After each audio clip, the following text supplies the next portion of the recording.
bukan hal yang aneh. Nah kemarin setelah pertandingan ya Pak CEO, Pak CFO mungkin mikirnya, aduh posisinya kan dilematis. Kalau selama ini kan saya nalangi dengan posisi yang adem-adem aja gitu, nggak ada masalah kan. Kalau sekarang mereka ngerasa nggak enak juga mungkin ya, waduh ini udah diserang, udah mau direncanakan untuk di out kan, Hmm? tapi kita butuh gitu, harus pinjam uang 5 orang ini, gimana sih? Lagi, jadi gali lubang tutup lubang sebenarnya. Sebenarnya makanya saya di beberapa tweet saya bilang udah nggak sehat, klubnya udah nggak sehat kalau hanya berharap dari Semen Indonesia. Saya waktu itu bilang mestinya harus ada investor yang masuk. Saya balik Idealnya bertanya gitu. untuk ke Liga 1 berapa itu butuh Pak Effendi? Ya kalau ya berkaca aja ke tim-tim seperti AHA Pati, Rans, Cilegon, Persis Solo.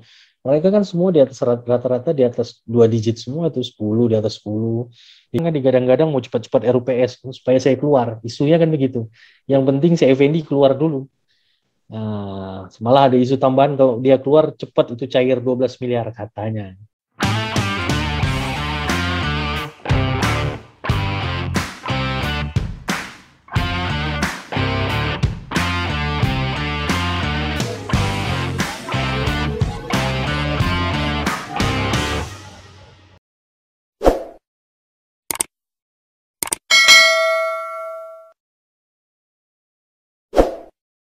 Bismillahirrahmanirrahim. Assalamualaikum warahmatullahi wabarakatuh.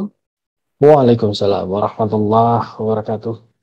Di sana pecinta lensa bola Minang satu, alhamdulillahirobbilalamin, bersua kembali dalam suasana yang berbeda dengan bintang tamu yang spesial. Baru-baru ini kita mendengar berita hangat ya, berita hangat ini mengenai eh, Semen Padang. Itu berhubungan langsung dengan pemain yang katanya 2 bulan terakhir ini belum menerima gaji. Dan ini menjadi topik hangat sampai ada istilah ini muncul tagar. Saya nggak bilangnya tagar nih, tapi yang lagi ngetren nih. Mungkin Pak Effendi yang bikin ini. Ada istilah polisi India ini. Kita mau nanya polisi India ini apa ini Pak Effendi? Silakan Pak Effendi. Ya, saya pikir masyarakat Sumbar umumnya, masyarakat Padang khususnya penggemar semen Padang cukup pintar lah untuk memahami tokoh-tokoh animasi yang saya ciptakan ini. Hmm. Saya pikir tidak perlu kita jelaskan secara gamblang, tapi paling tidak ini sebenarnya tercipta juga bukan karena saya juga, karena pemain-pemain dan di tim sendiri juga sudah bilang seperti itu kan ketika pertandingan terakhir tim-tim apa Ah, pemain pelatih itu sampai coach Henry juga ya kita sering bercanda waduh ini banyak polisi India hari ini hadir gitu kan jadi ya yang kita soroti tentu yang paling ribut kan yang sampai ya ketika pidato-pidato itu para pemain cuman WA saya aja kata, Bapak nggak di sini iya. bilang sudahlah ini kan harinya para polisi India untuk beraksi saya bilang jadi ya sebelum itu malamnya kita udah temu dengan pemain waktu itu di Pekanbaru itu kita Hmm. udah sepakat tidak ada kata kalah. Nah, cuman besoknya saya udah bilang dari tadi malam mungkin besok akan banyak yang ngasih motivasi saya bilang kan. Ya Hmm. teman-teman pemain langsung ngomong kan, wah besok polisi India banyak yang datang Pak katanya. Saya kok terinspirasi gitu kan, wah Oh gitu. oh iya juga ya. Akhirnya ya besok beneran gitu loh akhirnya datang. Ya jadi omongan anak-anak aja di bis juga. Wah, polisi India banyak nih gitu. Ya. Jadi Tapi bagus kan kalau banyak yang support kan? ya bagus. Iya bagus ya. Iya. Maksud maksud maksudnya supportnya mestinya dari awal dan setiap pertandingan lebih bagus lagi Iya, mestinya. iya, iya. Tapi saya pikir ya kita berterima kasih lah. Saya juga berterima kasih pada bapak-bapak yang hadir hari itu menambah apa tugas kita jadi lebih ringan lagi kan. Jadi Iya. ada yang motivasi, ada suntikan bonus dan lain-lain. Saya cukup apresiasi kalau untuk hal itu ya. Jadi itulah yang dibutuhkan sebenarnya kebersamaan seperti itu. Jadi untuk hal itu saya apresiasi. untuk hal itu ya. Iya, ya. Tapi pada akhirnya Pak Effendi di beberapa cuitan, baik di Twitter maupun di Instastory dilihat kembali mengapungkan istilah tersebut itu dengan menampilkan ada screenshot ya, screenshot surat gitu. Mau diklarifikasi itu Pak Effendi.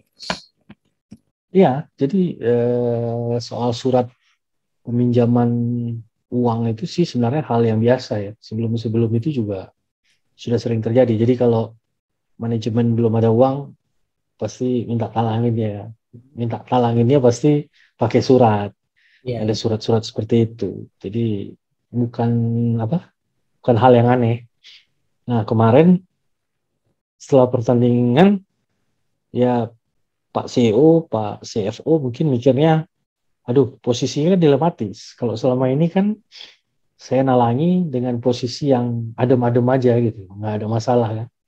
Kalau sekarang mereka ngerasa nggak enak juga mungkin ya, waduh ini udah diserang, udah mau direncanakan untuk di out kan, Hmm. tapi kita butuh gitu, harus pinjam uang sama orang ini, gimana sih? Jadi dibuat surat Defensif seperti juga itu. ya. Jadi kan kalau 2020 akhir itu sebenarnya dari bulan 11-12 juga uangnya udah nggak ada mas. Jadi kita Hmm. talangi Iya, iya, iya. karena kan uang sponsor itu ketika saya masuk 2020 itu uang sponsor tuh habis langsung untuk membayar sisa gaji pemain Liga 1 2019 yang ada nunggak itu. Oh, Ingat? ya utang ya. Nah, utang Liga 1 itu kalau nggak boleh main Liga 2. Jadi waktu itu dilapor KPPI waktu Hmm. itu habis di situ sama habis bayar dendanya Koskor ya, si pemain asing dari Slovenia, dari Estonia itu. Karena kita kalah itu jumlahnya fantastis, hampir 1,5 miliar itu kita ganti. Terus bayar hutang, pokoknya dapat duit sponsor awal 2020 itu habis buat bayar hutang. Nah, ada sisa sedikit itu tinggal untuk persiapan. Hmm. Dari situ kita nggak ada duit lagi, karena kan sistemnya termin. Hmm. Nah, disitulah ceritanya dimulai istilahnya. Wah ini kita bingung nih harus kemana, ya udahlah saya bilang. Ya kebetulan ada duit, saya talangi dulu. Nah, ini Hmm. awal mulanya. Ya habis itu ya udah sering terjadi kan gitu. Jadi perlu dipahami oleh masyarakat juga, Ya. sistem sponsorship semen Indonesia atau semen Padang itu akan cair kalau sudah ada surat resmi dari PSSI bahwa liga mau mulai. Hmm. Nah, sementara kan surat itu didapat biasanya 1 bulan atau 1 minggu sebelum kompetisi resmi mulai. Iya, iya, iya. Nah, jadi terpaksa kan untuk memulai persiapan, untuk starting awal itu ya talangi dulu. Iya. Jadi sistemnya talang bayar gitu. Berarti waktu apa masa persiapan di mana kebanyakan klub-klub lain meliburkan pemainnya, saat itu kan Semen Padang tetap jalan latihan itu. Artinya Ya kan itu tetap ada talangan mas. pengeluaran cost lain. Berarti jadi double saat itu jadi Pak Effendi ya. Iya. Jadi ketika pemain-pemain lain pulang itu saya tanya sama Coach Welly, Coach ini gimana? Kata Coach kalau kita pulangi nanti kumpul lagi, harus mulai dari awal lagi. Hmm. Ini kondisinya nggak ada uang saya bilang. Ya. Ya cobalah Pak, kita usahakan bagaimana supaya pemain nggak pulang karena ini sudah solid tim kata dia. Oke, saya bilang. Ya sudahlah, kita berkorban lah. Kita talangi dulu karena kan kompetisi belum jalan. Ya. Karena kompetisi belum tahu, belum resmi itu sponsor nggak keluarin uang. Hmm. Karena nggak keluarin uang ya kita Risiko talangi. soalnya kan. Mm-mm. Karena kan kejadian 2020 mereka nggak mau lagi kejadian di 2021. Itu juga yang terjadi 2020. Kalau ingat dulu kita bawa pulang Irsat sama Leo, Hmm. itu juga pakai duit talangan bukan duit sponsor. Waktu Hmm. itu kita butuh pemain, Coach Edu bilang sama saya kita harus ada tambahan pemain nih, Pak Hmm. manajer. Uang nggak ada. Ya udah kita pakai dulu. Waktu itu kita tebus dari PSM, lumayan loan fee-nya. Akhirnya kan kompetisinya nggak jalan. Ya, ya. Kompetisi nggak jalan, gaji kan tetap harus kita selesaikan waktu itu. Nah, kita talangi nih. Nanti pas keluar uang sponsor 2001, baru dibalikin. Tapi begitu dibalikin, habis lagi, rest lagi, nol lagi. Jadi persiapannya talangi lagi. Jadi gali lubang tutup lubang sebenarnya. Sebenarnya makanya saya di beberapa tweet saya bilang udah nggak sehat, klubnya udah nggak sehat kalau hanya berharap dari Semen Indonesia. Saya waktu itu bilang mestinya harus ada investor yang masuk supaya bisa nutup utangnya dan bisa stabil lagi gitu. Karena kalau berharap dari sponsor, dari induk perusahaan holding udah ketakar uangnya berapa, Betul, pasti betul. untuk tutup lubang terus gali lagi lubangnya gitu. Berarti kalau seperti itu skemanya eh, ke depan ya. Kalau kondisi sekarang kan ini udah kelihatan nih kayak gini. Nah, Memang, gini, nah, kalau 12 miliar yang dijanjikan itu utuh, saya juga bisa bawa tim ini ke Liga 1, Bang. Masalahnya, 12 miliar itu akan jadi berapa? Pengajuan oke 12 miliar. Saya buat pengajuan kemarin itu ke Semen Indonesia 15 miliar. oke. Tapi katanya di ACC 12 miliar. Ya, Setelah saya dengar di ACC Semen Indonesia 12 miliar itulah muncul kan. Polisi India tadi bilang dia yang mengusahakan 12 miliar. Itu pengajuan kita dari lama gitu. 15 M jadi 12 M. berarti Nah, konfirmasinya permasalahannya seperti itu ya Pak Effendi ya. Mohon maaf kepotong ini ya. ya, Karena ini penting untuk ditegaskan nanti informasinya malah dempet gitu. Berarti yang 12 M itu terlebih dahulu udah di ACC lewat proposal ya manajer berarti ya. ada suratnya dan itu Ya. lengkap kok administrasinya bisa dilihat. Jadi kalau ada orang mau mengklaim, saya tinggal screenshot aja tuh suratnya. Gampang banget sebenarnya. Jadi Ya. surat itu sudah kita ajukan ke Semen Indonesia dari 15, Semen Indonesia bilang mungkin 12 tahun ini. Uh, tapi itu maksimal. Artinya masih bisa aja kurang lagi. Iya. Makanya kalau kalau 12 miliar itu keluar itu pun tidak akan utuh kita terima karena ada utang-utang lagi yang harus dibayar ya. Ada utang pajak. Utang pajak ini juga bahaya kalau nggak diselesaikan Iya, iya. karena akan memblokir akun rekeningnya Kaba Uzira sendiri. Kalau akunnya diblokir, dari mana arus ini ya udah bahaya tuh Pak. Bisa digugat, dipilotkan kita kan. Iya. Nah Masalah ini juga yang nggak diketahuin orang gitu. Jadi 12 miliar itu masuk, belum tentu dia akan jadi 12 miliar utuh. Ya kayak kemarin katanya 8 miliar masuk. Ya paling masuk ke ini kita itu setelah potong-potong semua 5 sampai 6 miliar. Apakah dengan uang segitu kita target Liga 1? Saya balik Idealnya bertanya. untuk ke Liga 1 berapa itu butuh Pak Effendi? Ya kalau ya berkaca aja ke tim-tim seperti AHA Pati, Rans, Cilegon, Persis Solo. Mereka kan semua di atas rata-rata di atas 2 digit semua tuh 10 di atas 10, 15, Ya. 20. Tanya Atta Halilintar berapa keluar duit dia buat AHA ya. Itu pun nggak berhasil juga. Rans tanya berapa sampai sekarang keluar uang. Saya tanya teman-teman di Persiba Balikpapan keluarnya juga udah lebih 10. Saya tanya teman-teman di PSIM apalagi Ya. jor-joran gitu kan. Nah, kita dengan modal 5-6 miliar per musim udah bisa macam-macam kan. Media kita sekarang bagus, kita bisa bikin lapangan bagus, fasilitas bagus, nggak ada persoalan keuangan sebenarnya sampai sebelum Oktober itu gitu. Sebenarnya bisa kita tutupin semua gitu loh.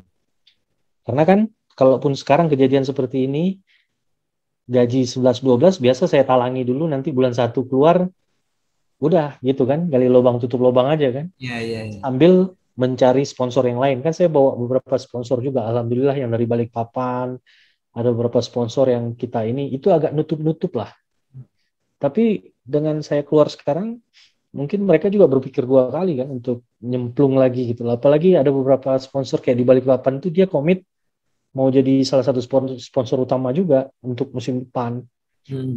Tapi ya dengan kondisi seperti ini kan agak sulit juga gitu loh. Terus saya memberanikan diri dengan anggaran segitu buka akademi lagi. Bayangkan aja dengan anggaran segitu kita buka akademi untuk ikut suratin. Target suratinnya justru kita pengen berprestasi. Tapi ya sekarang juga suratin saya pikir juga akan kesulitan juga ya. Soalnya ya anggarannya dari mana ya? Nah ini juga menjadi kendala. Karena tadinya saya juga komit, ya udah suratin kalau nggak ada uang kita biayain dulu lah. Ya bisa tanya tuh sama coach Sendra, sama coach Hengki. Saya bilang ada nggak ada dana, Suratin harus maju sampai nasional. Makanya Suratin persiapan paling pertama seluruh Sumbar itu ya Semen Padang akademinya gitu. Tapi kalau dengan keadaan sekarang ya mudah-mudahan bapak-bapak polisi-polisi itu bisa ini kan, bisa turun tangan juga.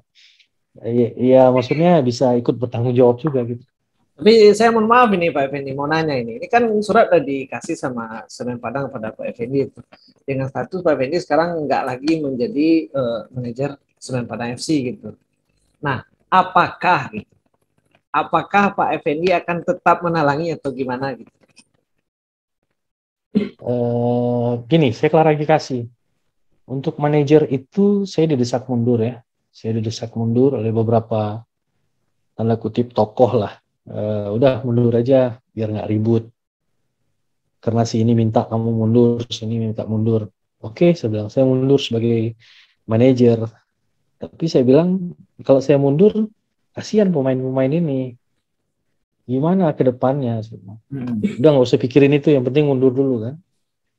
Terus, tapi kan saya masih direktur operasional juga di PT ya, PT KSSP-nya. Ya udah, saya bilang saya akan bertanggung jawab sebatas itu. Fungsi direktur operasional kan menjalankan operasional, bukan ngeduitin, saya bilang kan. Nah, terus munculnya surat itu sebenarnya dilematis juga bagi saya. Kalau saya talangi kan saya nggak ada jaminan juga itu bakal kembali kan, karena kan belum tentu saya yang akan jadi direktur operasional, apalagi sekarang kan digadang-gadang mau cepat-cepat RUPS supaya saya keluar, isunya kan begitu. Yang penting si Effendi keluar dulu.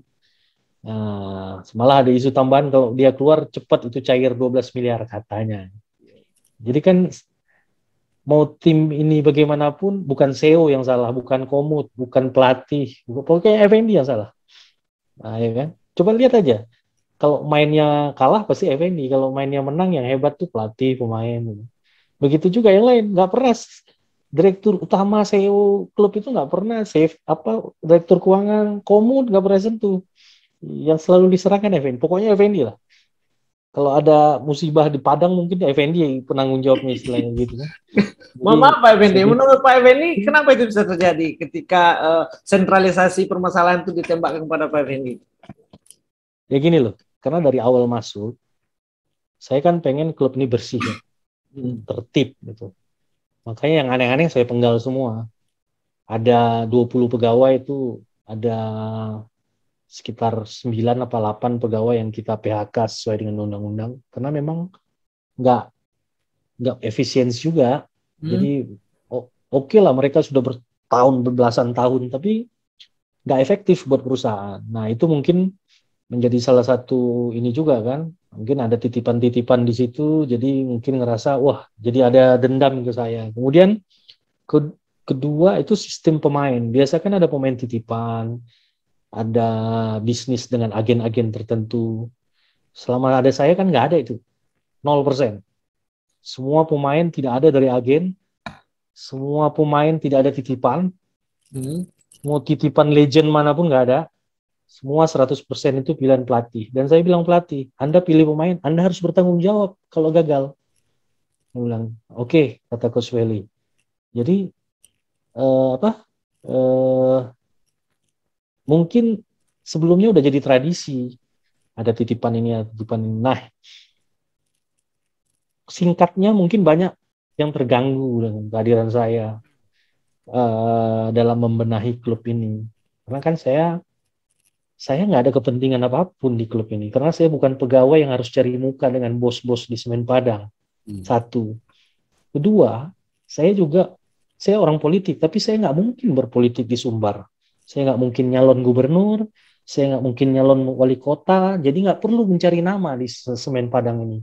Yang terakhir, saya ini bukan vendor juga di Semen Padang yang harus cari muka supaya dapat PO batu bara misalnya, nggak juga. Jadi nggak ada kepentingan apa-apa. Mungkin orang menyari-nyari kesalahan saya itu sampai akhirnya, aduh gimana nih, susah juga kalau masih ada Effendi di dalam. Gimana cara kita sikat dulu anak ini? Dan itu sudah jadi berita umum. Jadi di teman-teman di media kita, teman-teman di manajemen juga udah bilang juga, ya hati-hati Pak, ya, banyak yang nggak suka. Gitu. Ya nggak apa-apa bagi saya. itu kan masalah integritas saja. Saya diberi tugas membenahi Semen Padang, mengawasi roda keuangan yang diberikan oleh Semen Indonesia supaya efektif dan efisien, dan untuk hal itu saya laksanakan dengan baik.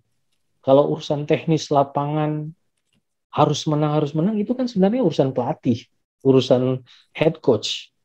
Kalau saya kan urusannya memastikan tim ini tidak kekurangan satu apapun. Ya, ya. Nginap di hotel yang nyaman, makan nggak putus, catering enak, vitamin ada, ya kan? Ya, betul. Pemain yang datang sesuai dengan kebutuhan pelatih. Coba lihat, pemain kita itu mahal-mahal loh, tapi saya bisa nego setengah harga semua mereka. Coba tanya sama Manda Cingi, sama siapa? Dedi. Setengah harga semua daripada harga yang mereka tawarkan dulu di Semen Padang musim sebelumnya. Jadi kalau ada yang bilang pemain saya mahal-mahal, ya silakan tanya kepada pemain. Nggak ada yang mahal. Jadi saya memotong anggaran hampir 50% harga pemain 2020 itu ke 2021 itu hampir setengah. Dengan kualitas yang hampir sama aja sebenarnya. Jadi kalau secara keuangan, ya makanya saya senang tuh kalau ada yang bilang, ayo periksa keuangan, ayo kita buka-bukaan, biar kelihatan gitu loh. Jadi ya, audit kalau ya. ada penyimpangan, ayo kita buktikan gitu. Iya, jadi saya nggak pernah Pak takut Effendi, gitu loh. maaf, saya potong Pak Effendi. Mohon maaf. Yep. Itu kan tadi balik sedikit ya, soal tadi beberapa tudingan kepada Pak Effendi itu, yang akhirnya menyudutkan Pak Effendi ini. Kami juga minta klarifikasi itu, tudingan yang menyebutkan Pak Effendi ini terkait dengan agent ini, gimana itu Pak Effendi? Ya, kalau ada yang bisa membuktikan itu silahkan. Karena gini loh, siapa pemainnya gitu, dan berapa sih yang saya mau ngambil dari mereka gitu. Ya kan? Ada tuduhan katanya saya menjual meminjamkan pemain ke Karo, ke PSPS itu ada untungnya. Berapa sih untungnya, saya mau nanya. Yang ada saya yang boncos. Tanya sama Yoga. Yang ada saya yang nambahin gaji dia. Tanya sama Sanjaya, ada nggak saya potong uang dari dia gitu. Nah, terus tanya lagi sama siapa? Oleg itu, siapa si Wiranto yang di PSPS. Ada nggak? Berapa sih gaji mereka? Saya mau nanya. Terus apa yang mau dipotong dari mereka? Dosa sekali kita potong gaji cuma segitu. Ya kan? Kalau saya bermain dengan pemain asing, nah itu mungkin boleh dicurigai gitu. Tapi kalau pemain muda, gajinya berapa sih? Yang saya pinjami ke siapa? Ke Karo itu, si Guru, Amar, sama Yoga. Berapa sih gajinya? Yang ada ketika Karo bilang, duitnya cuma segini, ya udah saya tambahi gajinya Yoga, saya tambahi gajinya Guru supaya kalian dapat jam main dulu, jam terbang. Karena memang saya tanya sama Coach Welly, ini mau dipakai nggak? Waduh, kalau bisa Pak dicariin tim aja supaya mereka ada jam terbang. Baru kita lepas. Jadi ada yang bilang pula saya memperdagangkan mereka. Lucu juga. Terus pemain siapa yang saya datangkan? Siapa? Nggak ada. Buktinya sampai sekarang mereka semua cuma berasumsi. Asumsi doang nih.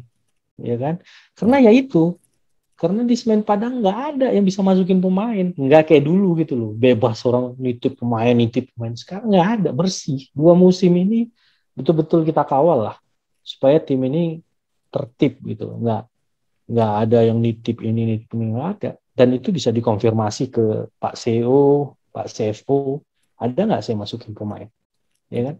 Yang sekarang yang jadi ini permasalahan sekarang kan pemain kita yang belum terima gaji ini. Kira-kira ini, kalau tadi kan talangan itu kan Pak Effendi masih mikir-mikir bilangnya kan, karena berisiko juga gitu. Nah, kira-kira apa sih solusi yang bisa ditawarkan nih untuk Semen Padang sehingganya adik-adik kita ini pun menerima salary mereka yang sisa 2 bulan ini nih Pak Effendi?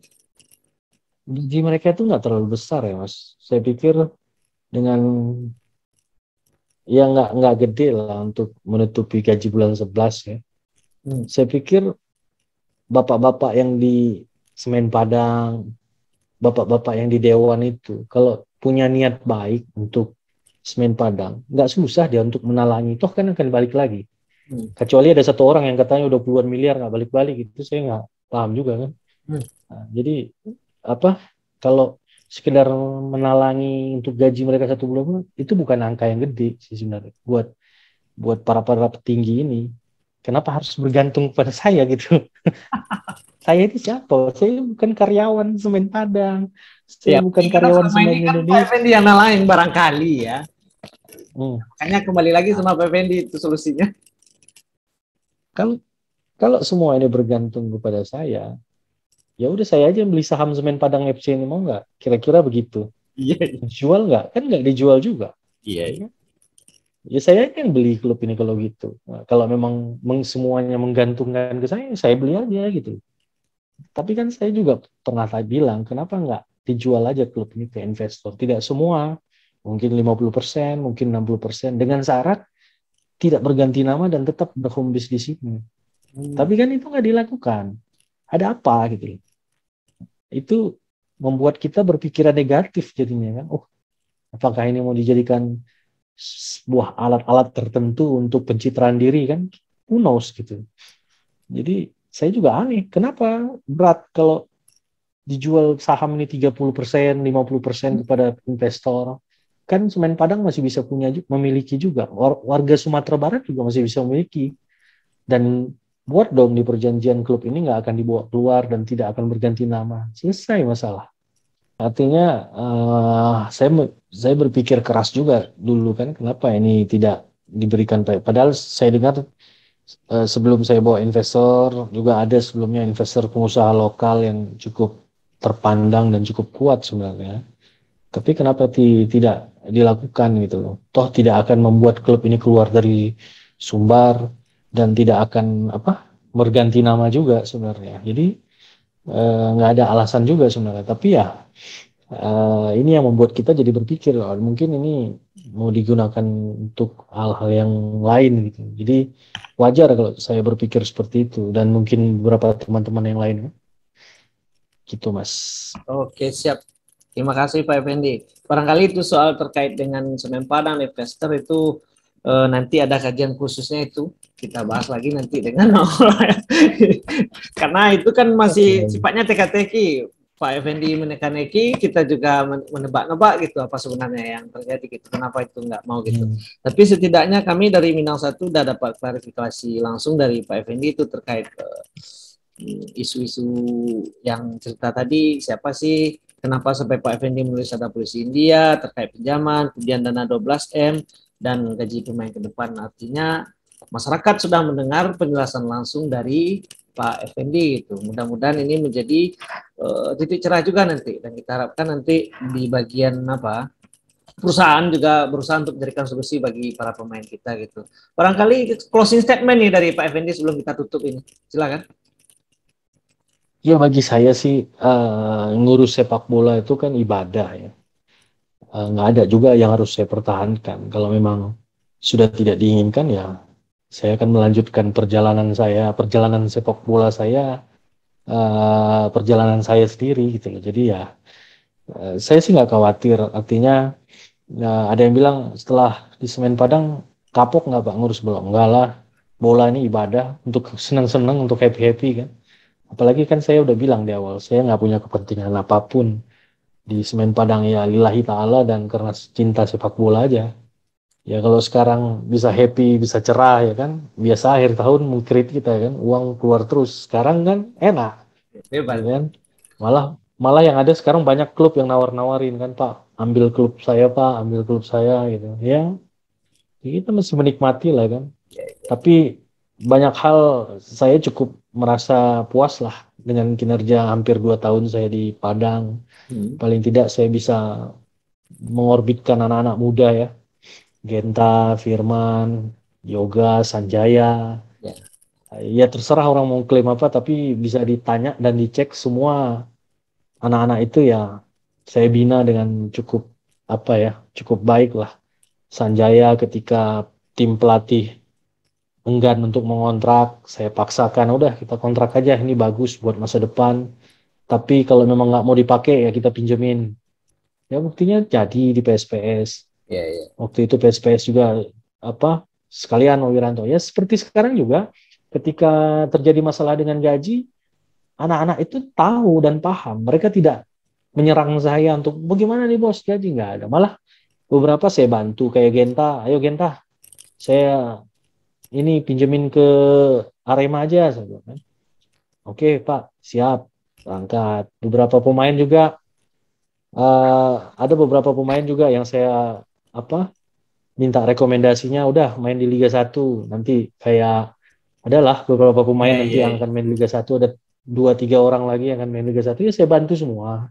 Siap. Jadi saya tidak meninggalkan mereka juga. Ada yang dipinjemin ke sini, ya udah kasih aja. Yang penting nggak bayar gajinya kan aman. Jadi saya juga tidak meninggalkan begitu aja, tapi memberikan solusi, membantu. Tapi kalau untuk membantu suruh nalangi, ya kita pikir 2 kali. Masa udah diceburin, kita kan bodoh banget, kita udah diceburin masih bantu juga kan, luar biasa tuh. Nggak sebaik itu juga kita kan. Tapi itulah dari saya sih, bagi saya sepak bola ibadah. 2 tahun di Padang, walaupun pada akhirnya seperti ini, saya anggap sebuah pembelajaran yang cukup bagus. Ya. Saya berterima kasih sempat merasakan apa? Merasakan experience sepak bola di Padang. Ini jadi pengalaman hidup saya untuk kedepannya. Dan mudah-mudahan, saya selalu berdoa, Semen Padang itu klub yang penuh historicalnya luar biasa. Ya, Saya ya. berharap satu hari nanti akan kembali ke habitatnya dan menjadi sebuah klub profesional yang bisa membanggakan seluruh masyarakat Sumbar. Saya selalu berdoa yang terbaik untuk Semen Padang. Oke, amin, amin ya robbal amin. Kita aminkan ya, mudah-mudahan insya Allah. Amin. Terima kasih Terima banyak kasih. Pak Effendi. Demikian Sama-sama. ya bincang-bincang kita, mudah-mudahan bermanfaat. Sehat selalu Pak Effendi, sukses selalu. Terima kasih. Sama-sama, sehat selalu ya. Kita tutup Terima kasih. acara kita Waalaikumsalam. kali ini. Assalamualaikum warahmatullahi wabarakatuh. Waalaikumsalam Ya. warahmatullahi wabarakatuh.